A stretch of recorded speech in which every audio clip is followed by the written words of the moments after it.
magkampi sa inyong mga kamay ngayong December. Gusto mo ba ng A, ka-holding hands? Letter B, pera. Pili ka na lang. Kung ako papipiliin, gusto ko may letter C.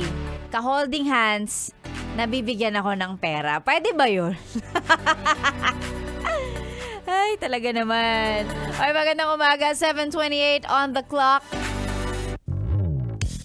Nalaglag si Marshan. Nalaglag si Marshan! Wala naman akong ginagawa. Nalalaglag siya mag-isa. Na-fall. Gulat ako. Inumulto na naman tayo dito. Sexy Megan po. And yes, tuloy-tuloy pa rin ang pagsasama natin ngayong Tuesday morning hanggang mamaya pa pong 9:00 yan. So ngayon, ibigay ko na sa iyo yung pag-uusapan natin para sa ating radio show na walang title. Pero of course, andito ang inyong beautiful DJ na hatid ng ating topic ngayong umaga. Gusto ko lang malaman mula sa iyo ngayong araw ng Tuesday. Nako, eto na. Yung mga moments na alam mo nang it's friendship over. Yan. Moments na na-realize mong ay friendship over na kami nitong taong to.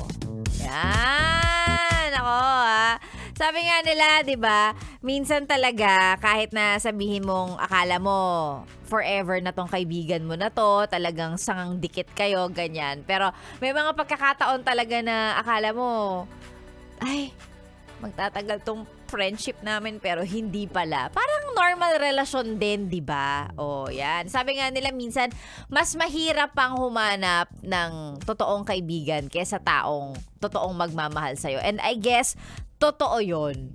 Diba?